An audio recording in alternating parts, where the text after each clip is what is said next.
प्लेटो के आदर्श राज्य की विवेचना कीजिए। प्लेटो ने अपनी विश्व प्रसिद्ध पुस्तक द रिपब्लिक में एक आदर्श राज्य की विस्तृत परिकल्पना प्रस्तुत की है।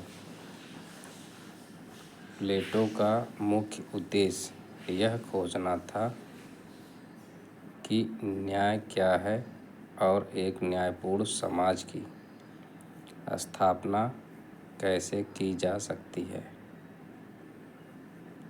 उसका मानना था कि राज्य व्यक्ति का ही बृहद रूप है। State is individual writ large. Plato के आदर्श राज्य की मुख्य सिद्धांत और विशेषताएं निम्नलिखित हैं।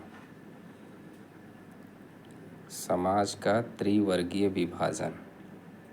नंबर 1, प्लेटो का मानना था कि मानवीय आत्मा में 3 गुण होते हैं: विवेक, रीजन, साहस, स्पिरिट, और क्षुधा या तृष्णा, एपिटीट। इन्हीं 3 गुणों के आधार पर उन्होंने आदर्श राज्य को 3 वर्गों में विभाजित किया: शासक वर्ग या दार्शनिक, जिन लोगों में विवेक या बुद्धि की प्रधानता होती है वे राज्य पर शासन करते हैं; सैनिक वर्ग या रक्षक, जिन लोगों में साहस या शौर्य की प्रधानता होती है उनका कार्य राज्य की रक्षा करना है; उत्पादक वर्ग ब्रैकेट में किसान, मजदूर या व्यापारी, जिन लोगों में क्षुधा या इच्छा की प्रधानता होती है उसका कार्य समाज के लिए भौतिक वस्तुओं का उत्पादन करना है। नंबर 2, न्याय का सिद्धांत, थ्योरी ऑफ जस्टिस। प्लेटो के आदर्श राज्य का मुख्य आधार न्याय है। प्लेटो के अनुसार न्याय का अर्थ है प्रत्येक व्यक्ति द्वारा अपनी प्रकृति और योग्यता के अनुसार अपना कार्य करना और दूसरों के कार्य में हस्तक्षेप ना करना। जब समाज के तीनों वर्ग शासक, सैनिक और उत्पादक पूरी निष्ठा से अपने अपने कर्तव्यों का पालन करते हैं और एक दूसरे के कार्य क्षेत्र में दखल नहीं देते तो राज्य में न्याय की स्थापना होती है। 3 है दार्शनिक राजा का शासन, रूल ऑफ फिलॉसफर किंग। प्लेटो के आदर्श राज्य का नेतृत्व एक दार्शनिक राजा के हाथों में होता है। प्लेटो का मानना था कि जब तक दार्शनिक राजा नहीं बन जाते या राजा दर्शन का अध्ययन नहीं कर लेते तब तक राज्य बुराइयों से मुक्त नहीं हो सकता। दार्शनिक राजा स्वार्थ, लोभ और अज्ञानता से मुक्त होता है तथा वह केवल राज्य के कल्याण के लिए शासन करता है। वह कानूनों के अधीन नहीं होता बल्कि उसका विवेक ही सर्वोपरि होता है। राज्य नियंत्रित शिक्षा प्रणाली 4 नंबर, स्टेट कंट्रोल्ड एजुकेशन। एक आदर्श राज्य के निर्माण के लिए प्लेटो ने एक सुव्यवस्थित और लंबी शिक्षा प्रणाली का प्रस्ताव रखा। शिक्षा पर पूरी तरह से राज्य का नियंत्रण होता है। इसका उद्देश्य नागरिकों का शारीरिक और मानसिक विकास करना तथा यह पहचानना है कि किस व्यक्ति में कौन सा गुण, विवेक, साहस या क्षुधा प्रधान है, ताकि उसे उचित वर्ग में रखा जा सके।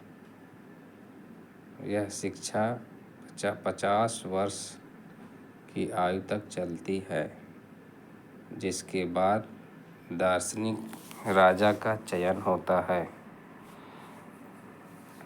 साम्यवाद सिद्धांत। साम्यवाद सिद्धांत प्लेटो ने केवल संरक्षक वर्ग, शासक और सैनिक के लिए साम्यवाद की व्यवस्था की, ताकि वे भ्रष्टाचार और स्वार्थ से दूर रहें। इसके दो रूप हैं।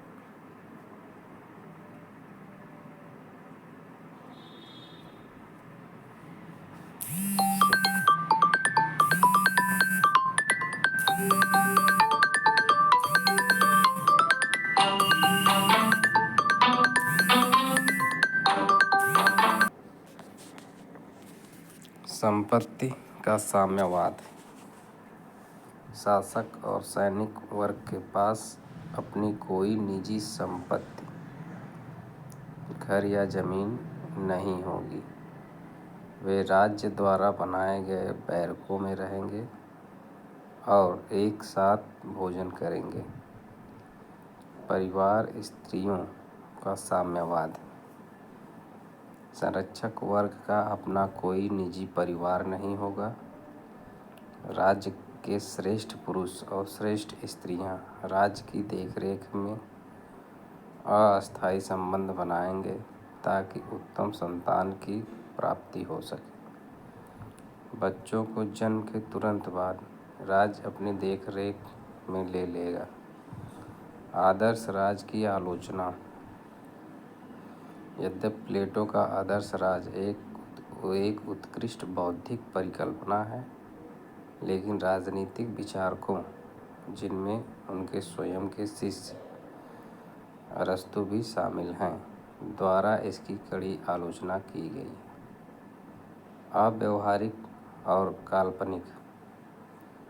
यह परिकल्पना पूरी तरह से एक कल्पना है, जिसे धरातल पर उतारना असंभव है। स्वयं प्लेटो भी अपने जीवन काल में इसे कहीं लागू नहीं कर सके। स्वतंत्रता का हनन। इसमें व्यक्ति की स्वतंत्रता के लिए कोई जगह नहीं है। राज्य को सर्वोपरि माना गया है और व्यक्ति को केवल एक साधन बना दिया गया है। लोकतंत्र विरोधी। दार्शनिक राजा को असीमित शक्तियां दी गई हैं और उस पर कानून का कोई नियंत्रण नहीं है, जो तानाशाही को बढ़ावा देता है। मानव स्वभाव के विरुद्ध। परिवार और संपत्ति का साम्यवाद मानव की स्वाभाविक प्रवृत्तियों और भावनाओं के पूरी तरह खिलाफ है। उत्पादक वर्ग की उपेक्षा।